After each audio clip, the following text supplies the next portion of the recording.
Há um instante, breve e quase imperceptível, em que o silêncio se torna insuportável. É o momento em que nada mais nos ameaça, em que o corpo está seguro, as contas estão pagas, os perigos cessaram, e mesmo assim, algo dentro de nós começa a se contorcer. É como se o vazio tivesse um som agudo, fino, quase inaudível, que vibra no fundo da mente e diz: "Isso é tudo?"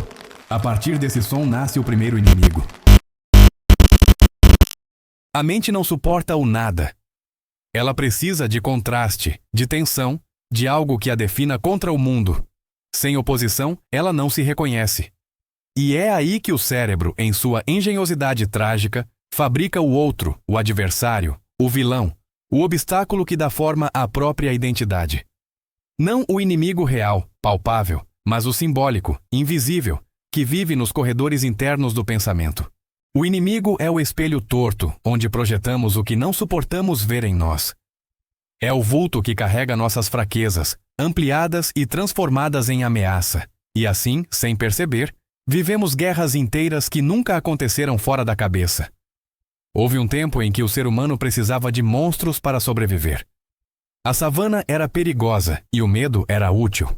Mas quando os perigos reais desapareceram, a mente ficou ociosa e começou a fabricar monstros internos. Substituiu o tigre pela ideia, o predador pela lembrança, o ataque pelo ressentimento. Hoje, nossas florestas são mentais, e nelas caçamos fantasmas. E antes de continuar, considere se inscrever no nosso canal e deixar o seu like para não perder nenhum dos próximos conteúdos. Em uma aldeia antiga da Grécia há uma lenda pouco conhecida. Disse que um homem chamado Iason, um filósofo que abandonou as cidades, decidiu viver isolado em uma montanha. Ele buscava a pureza, o silêncio, a ausência de conflito. Durante anos, meditou, jejuou e evitou qualquer forma de contato humano. Até que um dia, sozinho, percebeu algo inquietante. Estava com raiva.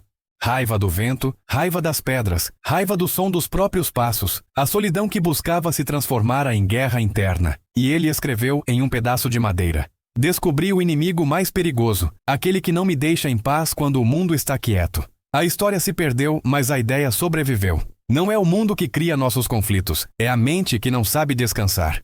A psicologia moderna chama isso de ansiedade de identidade. Quando o cérebro não encontra uma ameaça externa, ele busca uma interna. A paz, para ele, é interpretada como inatividade, e a inatividade como perigo. Por isso, muitos só se sentem vivos quando estão irritados, indignados, discutindo, lutando por algo. A raiva é uma forma de existência.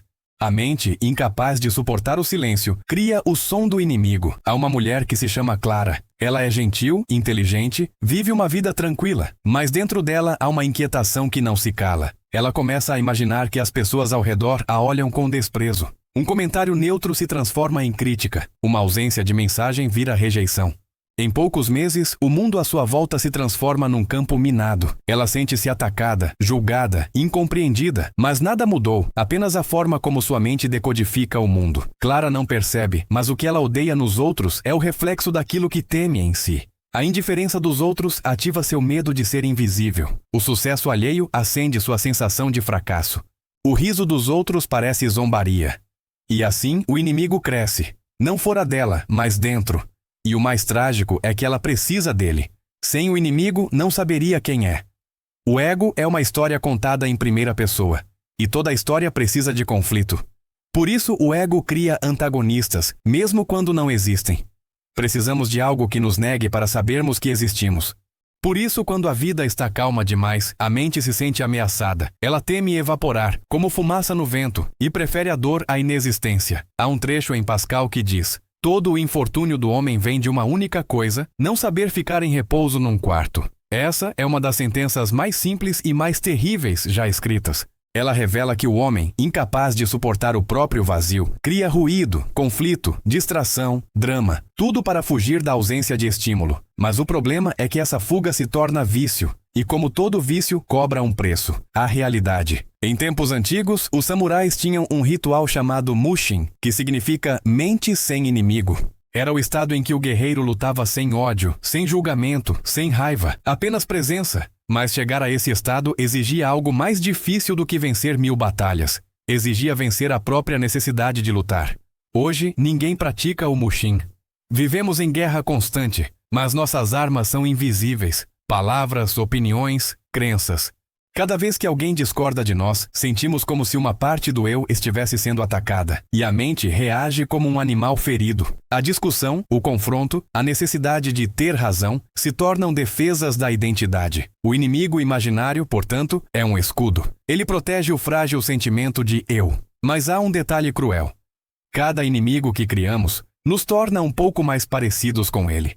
Porque para odiar algo, precisamos estudá-lo, compreendê-lo, imitá-lo. O ódio é uma forma de intimidade, e no fim, acabamos contaminados pelo que combatemos. É por isso que tantos idealistas se transformam nos tiranos que juraram destruir. A mente, ao fixar-se no inimigo, se torna espelho dele. Há uma parábola sufi que conta a história de um homem que fugia de sua sombra. Ele corria dia e noite, sem descanso. Mas quanto mais corria, mais a sombra o seguia. Até que, exausto, sentou-se sob uma árvore, e a sombra desapareceu. Porque, ao descansar, ele deixou de produzir a luz que a criava. A sombra não era perseguição, era reflexo. Assim é com os nossos inimigos. Eles não nos seguem, nós é que os iluminamos com a luz da atenção. Sem nosso foco, sem nosso medo, eles deixam de existir. Mas o cérebro humano, viciado em alerta, prefere correr. A corrida dá a sensação de vida. O perigo, mesmo imaginário, faz o coração bater. E o coração batendo é o sinal de que ainda estamos aqui. A neurociência comprova o que os místicos sabiam há séculos. A mente cria narrativas emocionais antes de criar explicações racionais.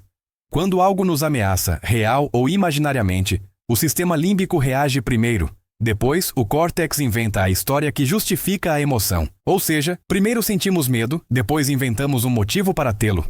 E é assim que nascem as teorias, as desconfianças, os eles misteriosos. São tentativas da mente de organizar a energia caótica do medo. No fundo, cada inimigo que criamos é uma hipótese emocional. Uma forma de dar nome ao que não compreendemos em nós mesmos. Em um vilarejo da Índia, conta-se que havia um homem que via demônios em toda parte. Viajou até um sábio pedindo ajuda. O sábio olhou para ele e disse: "Eles não estão fora de você." "Mas eu os vejo", respondeu o homem. "Claro, porque você os alimenta." "E como deixo de alimentá-los?" "Pare de conversar com eles." E o homem confuso perguntou: "E se eles continuarem me chamando?" O sábio sorriu. "Então aprenda a não responder. A sabedoria está toda aí. Os inimigos imaginários perdem força quando paramos de responder a eles. Mas o silêncio exige coragem. Porque sem inimigo não há desculpa para a própria inquietação. A mente quer se sentir necessária. Por isso cria batalhas onde pode ser heroína. Cria injustiças onde pode se sentir vítima. Cria perigos onde pode se sentir protetora. Cada papel que a mente inventa é uma forma de existir. E assim a vida se torna teatro. Mas o palco é interno. O ser humano comum vive mais guerras internas do que qualquer império na história. Há o conflito entre o que se deseja e o que se teme. Entre o que se mostra e o que se esconde. Entre o que se é e o que se deveria ser. E como é impossível vencer a si mesmo, projetamos o conflito para fora. Transformamos dúvidas em ideologias, culpas em moral, medos em inimigos. É mais fácil lutar contra alguém do que sentar-se diante do próprio espelho e perguntar: por que ainda preciso lutar? Há um silêncio raro, o silêncio de quem já compreendeu o próprio inimigo. Quando ele chega, o mundo parece desacelerar. As pessoas deixam de ser ameaças. As opiniões dos outros não ferem mais, e a própria mente começa a se desfazer de suas máscaras. Esse é o início da liberdade. Não quando vencemos o inimigo, mas quando deixamos de precisar dele. Mas esse estado é instável. Logo, a mente tentará recriar o conflito, reinventar um novo vilão, buscar uma nova guerra, porque o vazio, de novo, se aproxima. E assim o ciclo se repete, como um relógio que gira dentro da consciência. É o destino da mente humana. Criar o drama para suportar a ausência de sentido. E talvez o verdadeiro despertar não seja vencer o inimigo, mas rir dele. Perceber que ele sempre foi uma invenção poética da própria mente, tentando se sentir importante no universo. Um personagem criado para dar sabor à experiência de estar vivo. Quando essa compreensão amadurece, a raiva se transforma em compaixão. O julgamento vira curiosidade. E a guerra em descanso. Não porque o mundo mudou, mas porque finalmente enxergamos que o mundo era, desde o início, um espelho. Há uma estranha nostalgia na alma humana. A nostalgia do conflito. Mesmo quem deseja a paz, no fundo, sente falta do ruído, do drama, da adrenalina da luta. O silêncio prolongado parece entorpecer o espírito. É como se, sem algo contra o que lutar, o coração perdesse o compasso. Por isso, quando o mundo se aquieta, a mente começa a cutucar velhas feridas, reviver ofensas antigas, imaginar traições inexistentes. Ela revolve o passado como quem acende brasas adormecidas, só para ter fogo novamente. O fogo é dor, mas também é calor, e o calor é vida. A história humana inteira é uma sequência de substituições de inimigos. Quando não há mais bárbaros nas fronteiras, inventamos o inimigo ideológico. Quando a religião se aquieta, nasce o fanatismo moral. Quando a guerra cessa, vem o medo do vizinho, do estranho, do diferente. E quando tudo está finalmente estável, a mente cria o mais sofisticado dos adversários, ela mesma. O filósofo Spinoza dizia que o medo é uma tristeza acompanhada pela ideia de uma causa externa. Ou seja, toda vez que temos medo e não entendemos de onde ele vem, nossa mente cria um culpado. Ela prefere imaginar uma ameaça fora do que admitir que o vazio dentro é o verdadeiro abismo. Em uma cidade antiga da Mesopotâmia, havia um costume curioso. Quando uma peste assolava o povo, os sacerdotes escolhiam um homem comum e o declaravam rei por um dia. Durante 24 horas, ele usava a coroa, comia os banquetes e todos o tratavam com reverência. Mas ao nascer do sol seguinte, ele era sacrificado. A crença era que o mal seria transferido para ele, que o povo seria purificado pela morte do inimigo simbólico. Era a mente coletiva projetando o medo num corpo para poder matá-lo. Séculos se passaram, mas o ritual continua, agora de forma invisível. Ainda escolhemos reis por um dia para depois crucificá-los. Chamamos isso de cultura, de política, de internet. Mas no fundo é o mesmo mecanismo ancestral. Precisamos de alguém para carregar o peso do mal que não queremos admitir em nós. O ódio, portanto, é um rito de purificação, uma forma primitiva de tentar se libertar da culpa. Mas a culpa nunca sai, ela apenas muda de forma. E quanto mais negamos nossas sombras, mais fortes elas retornam, disfarçadas em rostos familiares.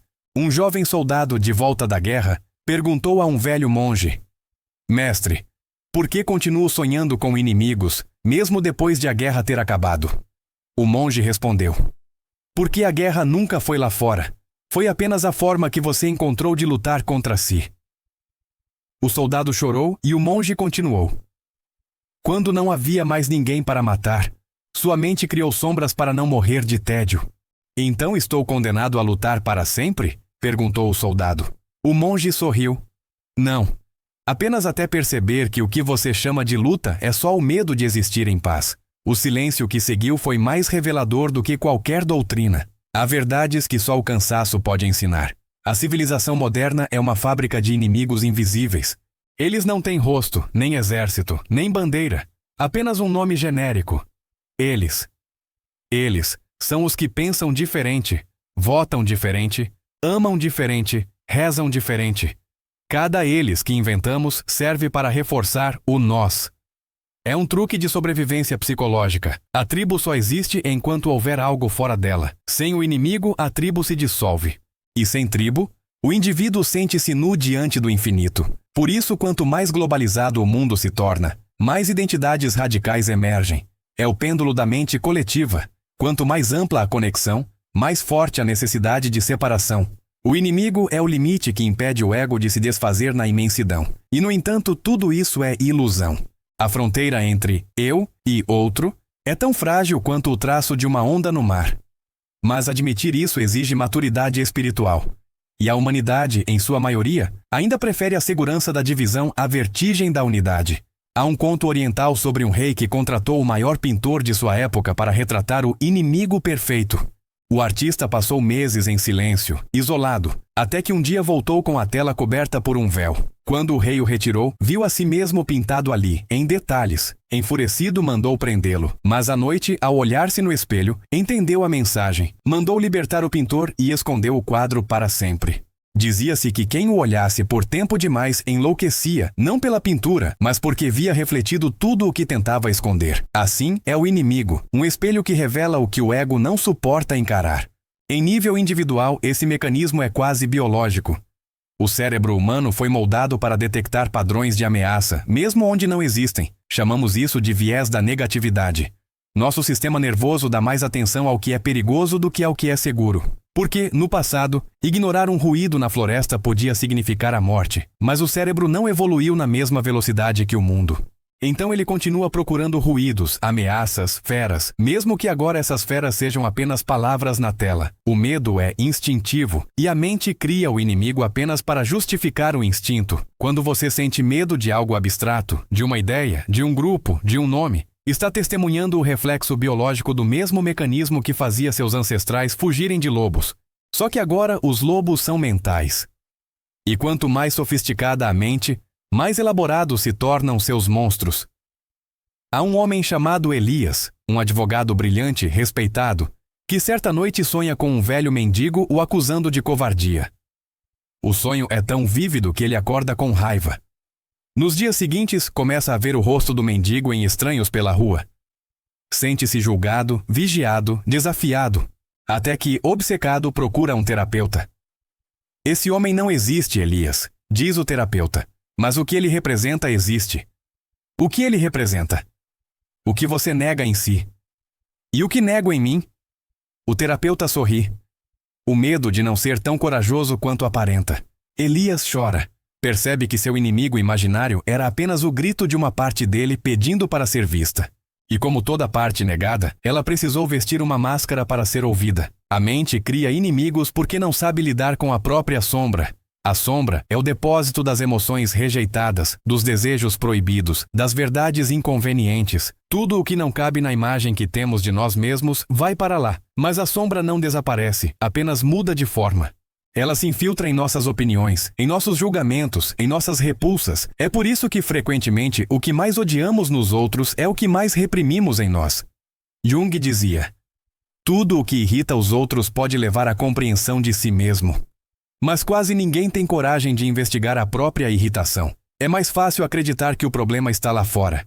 E assim alimentamos o ciclo. O inimigo cresce e a consciência encolhe. Há um momento inevitável em que esse ciclo começa a se esgotar. A pessoa sente cansaço de odiar. A guerra perde o gosto e algo dentro dela começa a perguntar: para que tudo isso? Essa pergunta, se acolhida, é o início do despertar. Mas, se rejeitada, a mente reage com mais força, cria um novo inimigo, uma nova causa, uma nova bandeira. A paz interior não é conquistada uma vez, é escolhida a cada instante. A mente é como um mar que só parece profundo enquanto está agitado. Quando se acalma, percebemos que nunca houve tanto mistério assim, apenas reflexos distorcidos na superfície. E é nesse momento que o ser humano sente a vertigem do verdadeiro silêncio. O de existir sem justificativa. Sem guerra, sem vitória, sem derrota, apenas ser. E talvez seja aí que a verdadeira liberdade começa. Quando você olha para o inimigo, real ou imaginário, e o reconhece como parte da mesma consciência. Quando entende que toda raiva é medo disfarçado e todo medo é amor esquecido. O mundo não precisa ser dividido entre bons e maus, certos e errados. Essas categorias são invenções da mente para organizar o caos. Mas a vida, em si, é caótica e, ainda assim, perfeita em sua imperfeição. O inimigo é apenas um professor travestido. Cada pessoa que te irrita está te mostrando uma fronteira do teu ego. Cada ideia que te incomoda está te apontando uma rigidez em teu pensamento. E cada medo é um convite para atravessar o espelho. Há quem passe a vida fugindo desses espelhos. E há quem, um dia, canse de fugir e se sente diante deles em silêncio, até que a imagem distorcida se desfaça. Esses poucos descobrem algo que não pode ser ensinado, que o inimigo nunca existiu, e que a mente só se inventava para não encarar o mistério mais simples e mais assustador de todos, o de estar viva, sem motivo algum. Há um ponto em que toda guerra se torna ridícula. Não porque o inimigo desapareceu, mas porque o próprio sentido da luta se dissolve. É o instante em que você percebe que nenhuma vitória cura o vazio, apenas o disfarça. Que vencer é apenas prolongar o jogo, e que o campo de batalha mais sangrento não é o mundo, mas o próprio pensamento. Depois de anos lutando contra si, o ser humano descobre algo que o assusta mais do que qualquer inimigo: a ausência de conflito.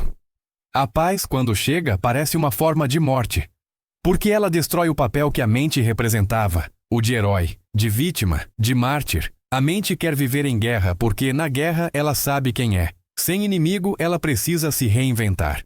E o vazio da reinvenção é aterrador. Imagine uma cidade construída apenas para resistir a cercos. Suas muralhas, suas torres, suas armas, tudo foi feito para enfrentar o inimigo. E um dia, ele não vem. A cidade continua de pé, mas não sabe o que fazer. As pessoas vagam pelas ruas sem propósito. É então que alguém, em desespero, grita: "Eles estão voltando!" E todos respiram aliviados porque o medo devolve o sentido. Assim é a mente. Ela prefere o pânico à paz, porque o pânico lhe dá uma razão para existir. Há um filósofo contemporâneo que dizia: quando a mente não encontra o inferno, ela o constrói. É um instinto de sobrevivência. O inferno dá estrutura. A dor, quando familiar, se torna lar. E o ser humano, viciado em significado, prefere o sofrimento com explicação ao silêncio sem resposta. O inimigo imaginário é, portanto, o álibi da consciência para continuar se movimentando. Enquanto há alguém a culpar, há algo a fazer, algo a defender, algo a ser. Mas quando o espelho se quebra e o inimigo desaparece, o eu se vê sozinho e o silêncio é tão vasto que parece abismo. A alma que passou a vida gritando precisa agora aprender a ouvir. Um velho chamado Aramis viveu anos acreditando que seu vizinho o odiava. Nunca houve provas, apenas olhares que ele interpretava como desprezo. A cada manhã, quando o via no portão, sentia o sangue ferver. Até que um dia o vizinho morreu e Aramis ficou em choque. Durante semanas, sentava-se diante do portão vazio, esperando ver o homem que já não estava. A raiva evaporou e com ela veio algo que ele não esperava: o vazio. Sem o vizinho, ele não sabia mais o que pensar, o que sentir. Percebeu, enfim, que aquele ódio lhe dava uma forma de viver. Sem ele não havia mais fronteira entre os dias. O inimigo o havia mantido desperto. Agora só havia silêncio. E no silêncio, Aramis descobriu algo terrível, que sem um outro para odiar, precisava começar a se amar. E isso para ele era o mais difícil de tudo. Muitos chegam a esse ponto e recuam. Voltam a inventar causas, movimentos, bandeiras, discussões. A mente busca ruído para não enfrentar a ausência de sentido. Mas alguns permanecem. Eles atravessam o deserto do silêncio. E lá, algo começa a mudar. O ego, cansado de representar papéis, começa a se dissolver. As opiniões perdem importância. Os insultos não ferem mais, porque já não há quem precise se defender. A sombra, antes temida, é acolhida como parte da luz. O inimigo se torna irmão. O mundo, antes dividido entre bons e maus, revela-se como um grande palco de espelhos, todos refletindo a mesma chama que arde por trás dos disfarces. Há uma história sobre um homem que, após décadas de meditação, foi perguntado se havia alcançado a iluminação. Ele respondeu: "Não, mas descobri quem era o inimigo." "E quem era?" perguntou o discípulo. "O medo de desaparecer. Esse medo é o último guardião da consciência. Ele se disfarça de prudência, de lógica, de identidade. Mas, no fundo, é só o eco de uma crença antiga, a de que, sem conflito, não há existência. O ser humano confunde o fim da guerra com o fim de si mesmo. Mas a verdade é o oposto. É só quando a guerra termina que o eu real começa. A mente cria inimigos imaginários porque não aprendeu a sustentar o próprio vazio. E o vazio é o berço da consciência. Dentro dele não há certezas, nem inimigos, nem glórias, apenas presença. Presença é o estado natural da alma quando ela não precisa mais se provar. Quando o amor não é um sentimento, mas um modo de ver. Quando o outro deixa de ser uma ameaça e se torna apenas outra forma de você. Nesse ponto, algo mágico acontece. A mente, que antes vivia em ruído, começa a respirar com o mundo. Os sons não perturbam mais, tornam-se parte da música. O acaso deixa de ser medo, vira dança. E a vida finalmente se mostra sem máscara, paradoxal, contraditória, imprevisível e, justamente por isso, perfeita. Um velho manuscrito encontrado em um mosteiro tibetano dizia: "O último inimigo é o espelho limpo." Por séculos, monges interpretaram essa frase de modos diferentes, mas um deles, ao morrer, deixou um comentário simples na margem: "Quando o espelho está limpo, não há mais quem olhe." É o fim e o início. A dissolução do eu como centro de gravidade. O silêncio que não é ausência, mas plenitude. O inimigo imaginário morre quando você percebe que nunca houve separação entre o olhar e o olhado, que o ódio e o amor são a mesma energia vista por ângulos diferentes, que a sombra só existe porque há luz, e que a mente, em sua ânsia de permanecer viva, cria demônios apenas para continuar se sentindo importante, até que um dia, cansada de si, ela se rende. O ser humano busca sentido, mas o sentido não está no conflito. Está na consciência que observa o conflito sem se perder nele. O verdadeiro despertar não é uma explosão de luz, mas um relaxamento profundo diante do mistério. É quando você percebe que não precisa mais entender, nem vencer, nem corrigir. Pode simplesmente existir, e isso já basta. O inimigo desaparece, o medo evapora. O eu se torna um vento leve passando pelo mundo, sem forma, sem nome. E no silêncio entre um pensamento e outro, há algo que não pensa, não teme, não luta, apenas é. Esse algo sempre esteve ali, escondido sob camadas de guerras imaginárias. Chamamos de consciência, chamamos de alma, chamamos de vida. Mas os nomes já não importam. Porque no fim, toda mente que cria inimigos o faz por um único motivo: para ter a quem pedir perdão. E assim, sentir-se humana. E quando até o perdão se torna desnecessário, o jogo termina. O palco escurece. A plateia se desfaz. E o silêncio, aquele mesmo que a mente tanto temia, revela-se o verdadeiro lar. Não há mais inimigo. Não há mais guerra. A mente, enfim, descansa. E no lugar onde antes havia ruído, há agora algo imenso, tranquilo, inominável. A pura sensação de estar viva, sem precisar de motivo algum.